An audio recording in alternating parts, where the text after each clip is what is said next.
There was one thing I could rely on as a child, despite the experiences that I had, is that when my mother said something, she meant it. If she said that she was going to buy us some candy or take us to the store or go to Ventures or Grandpa's for the weekend or fry some chicken, or even spend a Thursday evening cleaning up the yard, and that we couldn't go anywhere that day, even if we finished cleaning the yard. She meant it. I remember one particular Thursday, I was thinking, telling my brothers, if we clean up, and just do a good job and stop grumbling and complaining about doing the yard, maybe she'll let us go, and do something, go play with friends. And my mother came home this day in a great mood, and I was thinking, okay, it's possible. It's possible for us to go and get this yard cleaned up and just go and have some fun with our friends. And sure enough, when we asked her, we did ask her after we cleaned up. We kind of just did it and didn't complain, or tried not to complain. And it came time to ask her. And just as jolly as she was that evening, she jolly, in a jolly voice, she told us no, that she meant what she said, that to take a break, clean the yard, go do something fun, watch TV, play toys with each other, whatever it was, that we were to take a break that day. And it, as a child growing up, as you experience, people not keeping their word, and people saying things just to say things to make you feel, to try to make you feel good, or to say things to get an end result. The end result for my mother, I felt, was integrity, was keeping her word, was in her way being the best person that she could be, the best parent that she could be. That we didn't have much, it was a long time before we even had a car to ride around in, or we didn't have the best looking house, and we got criticized for that. But my mother kept true to her word, and I realized that it wasn't because she grew up in that type of environment per se.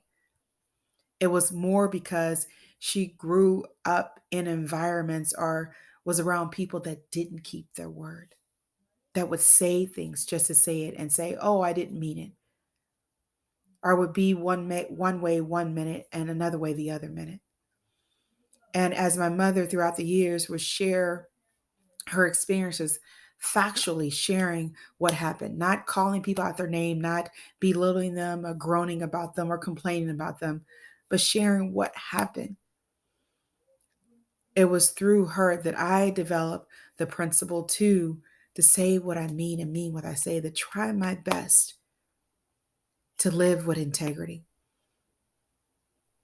Because as a mother, I even see now how much it means to really keep your word with your children.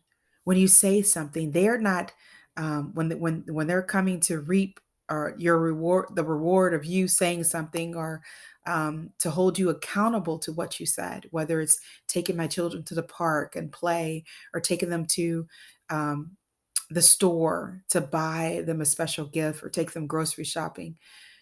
When they come to you, they're ready for you to honor your word. As my son said, when I asked him, what does reliability mean and how can you be more reliable? He said, say what I mean and mean what I say. And that is the principle that I got out of my experiences, that I dug, that treasure that I dug out of sometimes these really, muddy experiences, that I kept that treasure and I put it in my heart so I could share that with my children. Because I know what it means when people can call you a liar. I know what it means when people say one thing, and then when they're around others, they say something different. When people, quote unquote, forget what they said. But being reliable or reliability is about you don't forget and you don't need to be reminded about what you said because whatever you said came from the heart. It came from the core of love. And if we are saying things from emotions and feelings, they have no grounding, right? Because one minute or one day we can feel one way, and the next minute we could feel another way. And so whatever we said the day before has no grounding either. That is just based on the swiftness of the emotions and the feelings. I asked my daughter, I said, what does reliability mean to you? She said, it means you can count on others. And that's one of the things that I've been working on with my children and myself, because remember, as a parent, whatever you teach, you become. And so the thing about keeping your word, I think it was Florence Shen when and I was going to grab her book before I actually sat down and did this podcast, is that she said it was the first time I think I ever heard that your word is law. Now I had read the Bible when I was a child and I've been reading it, but you know how you can consistently read something over and over again. You may do it, but it really doesn't sink in until that light bulb goes off. And you're like, oh, my word is law. Just like a seed that we plant in soil that, it continues to grow and germinate until eventually it reaches the top of the soil and then it pops through. And that's when that light bulb comes on. When it's like, oh, there's life. It's growing in me. And it's more about becoming that seed and bearing that fruit to not only your children, yourself, but yourself and to those you come in contact with. That once you say something, you mean it. And you're going to do your best to honor your words. And so when I'm talking about breaking the generational cycle of pain, it's about using your experience and in the moment, and I've mentioned this in my manuscript, Compass, Out of the Darkness into the Wonderful Light is the current title of it. And I mentioned how that we can definitely have these painful experiences, but in the moment, we don't pay so much attention to what was said or how someone is, but we pay more attention to how we feel inside when we've experienced the words or the action that have caused some discomfort inside of us. That if we think about how does that feel when someone does it to you? And I know it's been said that pain can be the greatest teacher, but that is if you allow it to be. So when you look at your life and you look at your past, and it's all about when we look at our past, we learn from our past. It's not about staying there and being surrounded in the darkness, but it's about finding those jewels that can help you to be a better person, to help you be different from those that different in mindset, different in perspective than those that may have projected their pain on you. We look at a lot of this manipulation. We look at when people feel that they can't trust you or they're suspicious. Where did that come from? Often that develops in childhood. And it's not to blame, but the experiences that we have that we feel like I can't trust you because someone else did something to me or said something and they were not trustworthy. They didn't keep their word. And so remember, breaking the cycle of pain is about creating a generational cycle of love. And that is it is basically removing those thoughts removing those thoughts that caused it What caused this divisiveness that we feel? What caused this fatalistic approach to life that we use? If somebody has it, then I'm going to have it. What caused that? It's these seeds that continually that are sown into the fertile ground of children. And so, if we understand that concept, a very basic concept of nature, of gardening and planting these seeds and growing our own food and growing our fruit and eating this abundance of fruit, of healthy fruit that keeps us healthy and that sustains life, and taking care of the weeds and getting rid of those divisiveness words, those demoralizing words, hatred words that are grounded in hatred and fear, all of those weeds that try to rob you of your fruit, the fruit that is already in us, that through our actions and our words, we continually to sow, to water, and to nourish the good that is within us, the truth that is within our hearts and our minds. And that we're feeding the next generation, not projecting our pain, our best not to project our pain, but to transmute that pain, to have transmuted that pain into love, that energy, and to help them continually to sow those fruits, those fruit of life, of abundance. So reliability is about when people can depend on you. Because I grew up in that household, you guys, of my mother saying what she meant and meant what she said. That is the mentality that I take in my in life. If someone tells me something, then I believe them. And unless they have proven otherwise, I typically will believe them, because that's the environment that I grew up in. Instead of having what are they up to? What are they going to do? It's not a healthy way to live life, to always be on the edge of who's going to get over, and what are they, do they really mean what they say or say what they mean? It's a horrible feeling. And I know, but how can you trust people? There's so much going on in this world.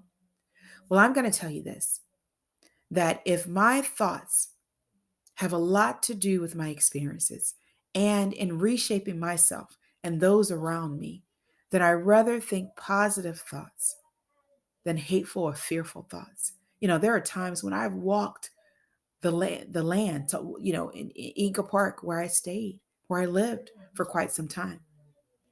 And many things could have happened to me. Did I have fear? Yeah, I think I had more fearful thoughts of a dog coming out of somewhere and running, chasing me. But it was more of, I've done things, shopping late at night, and it was more about keeping my mind focused on what I'm doing and not being fearful. Because I believe that when we have fearful thoughts, that energy, we tend to attract it. We tend to attract it. And so I'd rather think positive about people. I've heard so many stories of people, wanting to do negative things or harmful things. And it was that person's stance in life, whether it was a look or a word, or they got cold feet, or they decided, you know what, I'm not going to mess with that person or her or him. There's something to that. And so I'm going to think positive. I'm going to expect the best out of people. Because if God says that he made human beings in his image, then I'm going to hold God to his word, because he said he's not human. He's not like humans. He keeps his word. His word is law. So I'm going to expect the best. And I refuse. I've been there. I refuse to be fearful about what can and cannot happen. And I want to keep my mind focused on the possibilities, on the goodness that is out there in the world, on the goodness that is in my children, on the goodness that is in me, on the goodness that is in you. That's the part I want to talk to, the hearts and minds where truth lie. Because the more you focus on something, the more you dig for that treasure in something, the more you knock on the door, the more you seek, the more you will find it is that you're looking for. And I think too many of us are looking for ill will. Too many of us are looking for manipulative responses or suspicious behavior. And it's often because we saw it, we experienced it as a child from whoever it may have been. And again, it's not about blaming, but it's about transcending and transmuting that pain so that no one else has to go through what you went through. And that means taking on the practice of saying what you mean and meaning what you say, of being reliable as much as possible, of bringing out the best in yourself and your children by being the role model in words and in deeds. And no one said it was easy. I know it's not easy. How many times have I felt like not doing something? But often the things that we don't feel like doing are the things that we need to do. And then out of that action, oh my gosh, comes more fruit, comes more confirmation that you're doing the right thing. And that is a wonderful feeling. I've told you before that I used to be afraid of having children because so much I saw the violence in the world. I saw things. I watched the news and I heard things and I saw things, and I had to wake up and say, wait a minute. I have principles, life-sustaining principles that I learned from my mother. Wait a minute. There is hope that I can help raise children that will be a positive contribution to this world, that I can do that myself. So this is Tamika with Create a Generational Love Cycle. Remember, it's not about love, just coming from this place of all flowers. It's about seeing the plants, the weeds, and replanting new seeds to bring about what you know is right, what you know is true. And in your hearts and minds, you know there is another way. I'll talk to you guys soon. In the meantime, enjoy your Sunday, enjoy your week, enjoy this lifetime, because no matter what, I believe you can still make it great. You could still make it great. You are alive. You have breath in you. You can forgive. You can transcend. You can transmute energy. You can do it. Believe that you can. Believe that you can raise children that will be bodies of virtues, that will take actions to build people up instead of tearing them down. I'll talk to you guys soon.